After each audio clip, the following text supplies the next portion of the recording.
Today, we're going to talk about sandbox campaigns, the misconceptions most people have about them, and how we can go about setting up a successful sandbox campaign. Hi, everyone. I'm Gary, and welcome back. And today, we are going to talk about sandbox campaigns. Now, sandbox campaigns, that term kind of is marked in role playing, and it's kind of like, I would say, really highly valued. People like the idea of running and taking part in this, like mythical kind of campaign, the true sandbox campaign. And what we're going to do is we're going to talk about how to set up a successful sandbox campaign from someone myself who has run successful sandbox campaigns before, what that looks like. But before we do that, we just need to kind of address some misconceptions about this type of fantasy adventure campaign, because while I don't think most people conceive this incorrectly, I do think that a very significant minority of people conceive this type of campaign with some kind of misconceptions. So what I think most people, or many people, think of as a sandbox campaign, the misconception I think people have is that this idea that a sandbox campaign is a campaign in which the players just turn up to the table each week and the game master kind of just sits back and lets them choose anything that they like to do, that they can go in any direction, just lay the map down and they can go over here or do this or do that. And that there's kind of no kind of quote unquote invisible walls as part of the campaign world. Now, I actually think that this is completely wrong. I don't think that this is how successful sandbox campaigns actually look. And I don't think that that is entirely accurate. I think that's basically completely inaccurate. And I think that to some extent, this probably comes from, as I said in the previous videos, but many misconceptions, I think, come into tabletop role-playing game, probably from video role-playing games. When you come at that dungeon in Skyrim or Oblivion, I always mention the Elder Scrolls because I love those games.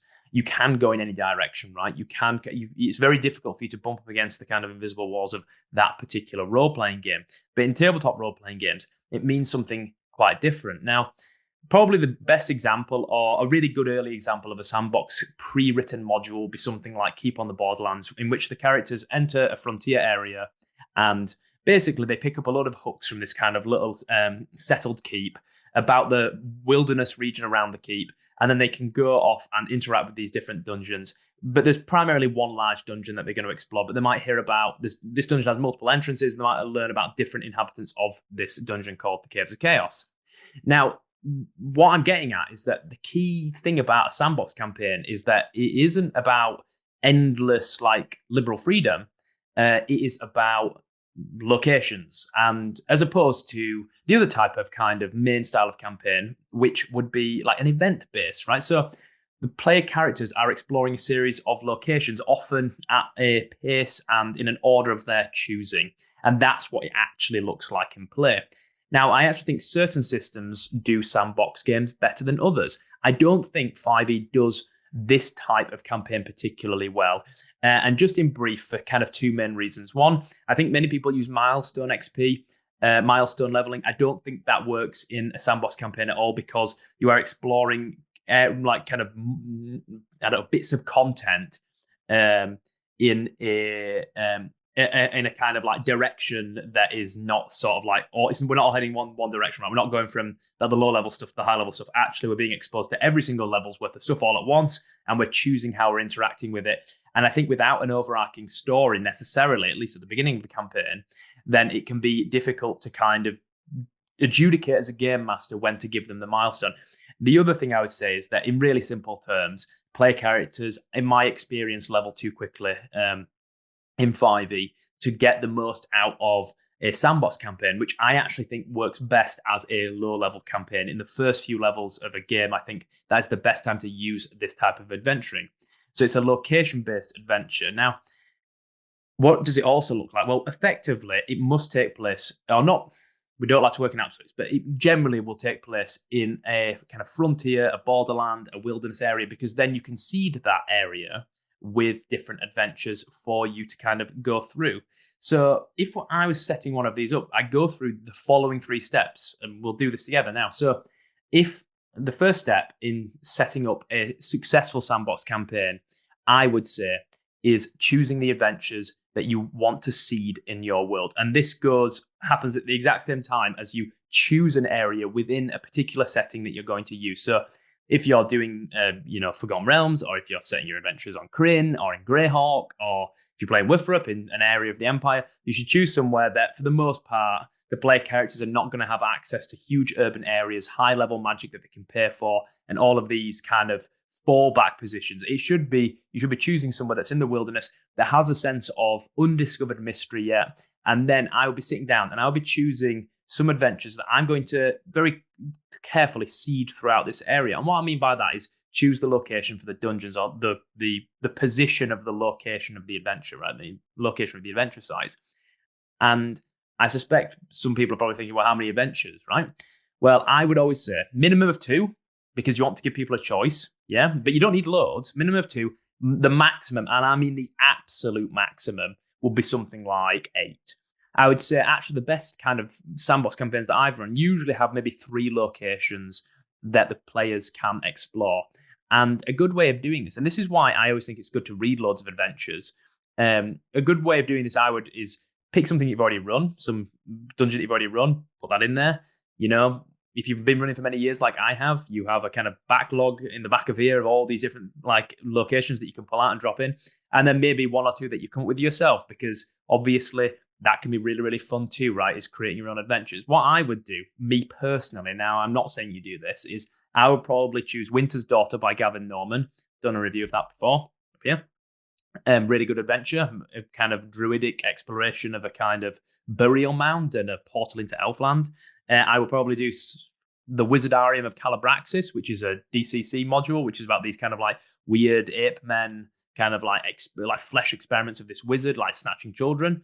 Can be a really, really good one to do. And then probably just do one of my own adventures. Either I'd come up with something new, or one of my adventures is the Barrow of Balagrim, which is a dwarf barrow, and just drop those into the world, right? And each of those adventures, one thing that I've not really considered so much is I haven't considered the level of these adventures. I've just made sure that they're not really, really, really high level, because it's the start of the campaign.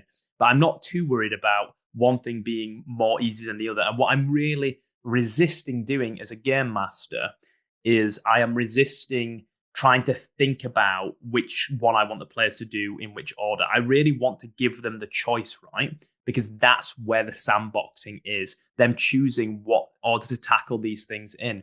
It's also worth saying that as they begin to interact with these locations, this may trigger events, right? And then the world should react. And this is why something that I've said before, which sometimes generates a bit of controversy, is I only ever plan 1 session ahead, at least when I'm running campaigns like this. And this is a way that I often run campaigns. I only ever plan 1 session ahead because I don't know exactly what the players are going to have done during a session before it's happened. So I need to know what they've done and what they've interacted with, what they've cleared, who they've annoyed, who got away, before I can plan the next one.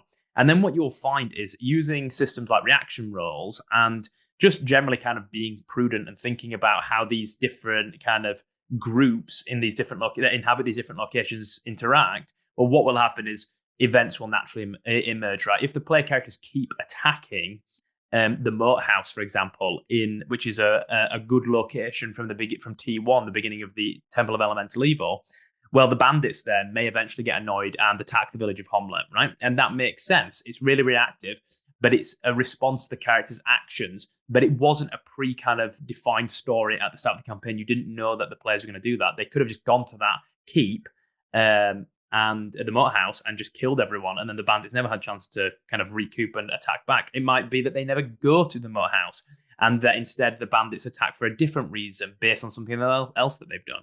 So that's step 1, is choosing the adventures, choosing the region where you're going to set this, and then seeding those in there. Secondly, I think one thing that's really important is that you need to provide a home base. And this shouldn't be a large city. It should actually be, in my experience, a keep of some kind of a very small village where it's got to do a couple of things. It's got to provide a general store so they can restock their arrows and the kind of the stuff that the rations, like those consumables, maybe even purchase the occasional health potion.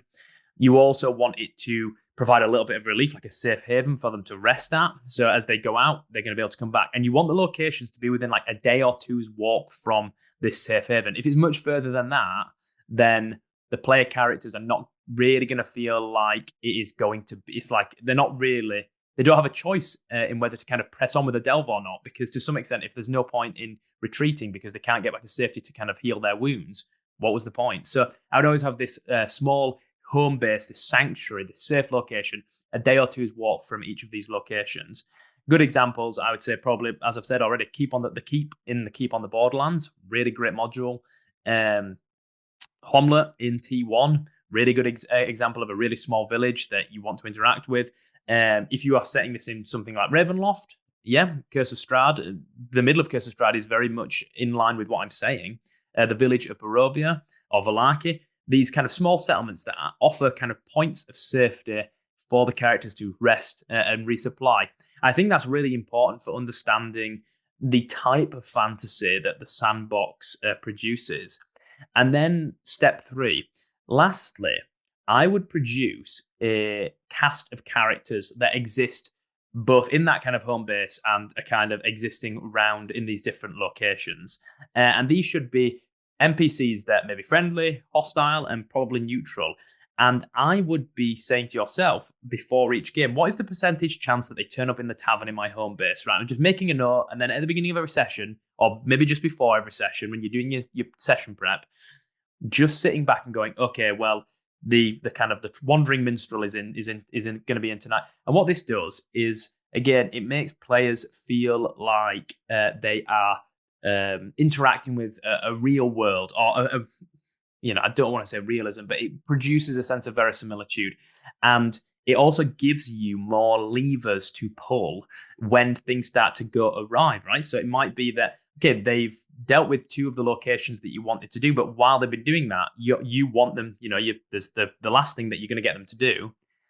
And why don't you have that minstrel that they really like that lives in the home base? Maybe he's been kidnapped by the bandits in the motor house, right? And now the players have got to go and deal with that. So NPCs give you more buttons to push, more levers to pull, more ways of like literally webbing the characters into the emergent narrative, right? It's not that you've got a predetermined one here. Now, as I said earlier, I do think sandbox campaigns of this kind work best at low levels, but that doesn't mean you should stop playing these characters once they, I suppose, graduate to a point where everything in this region, they're just kind of like steamrolling it. And therefore, a couple of things that you could do that I've done in the past with success to kind of develop the campaign further. So one thing that you could do is introduce a mega dungeon. Yeah.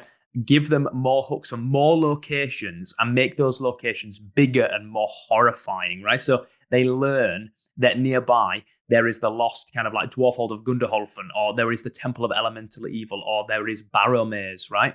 Actually, all these locations, or those hills that they were heading across earlier, that's actually the downs from Barrow Maze, and they become aware that beneath these hills there is this vast subterranean region, and they can begin to explore that then at their own pace. And what that does again is that it means that you haven't had to produce like an enormous meta narrative, like an overarching plot from the start. You actually got the enjoyment as the game master of figuring out the story along with the player characters, like being surprised by the turn of events, and that can be really fun. The other thing is that it is also worth saying is that it's okay to end a sandbox kind of portion. And I'm not sure if I'd actually say this to the players, but introduce a more event-based narrative, right? Start just go into Red Hand of Doom, or have the Mists take them and go into Curse of Strahd, right? There are different ways of doing this, but just being confident to go, okay, well, for the first we've been playing for like 8 months, and our characters have achieved like the first 5 or 6 levels, say, which is quite a lot actually in 8 months, but say they have. It's like, okay, well, everything in this like little bit of a wilderness on the edge of my kind of kingdom, they've played it out, they've done it all. And also the players are getting a little bit disengaged because what they want is a little bit more kind of ongoing narrative sustenance for these characters. And the way we do that is we're going to go into Curse of Dread, we're going to go into Wild Beyond the Witchlight. So that is the other thing that I'll be considering. I'm always really interested to know what people think. Every single time I do these videos, I genuinely am. I try and reply to as many of the comments as I can. So please drop a comment below if you've got something to say. But that is how I would set up a sandbox campaign. Let me know what you think. As ever, I'm Gary.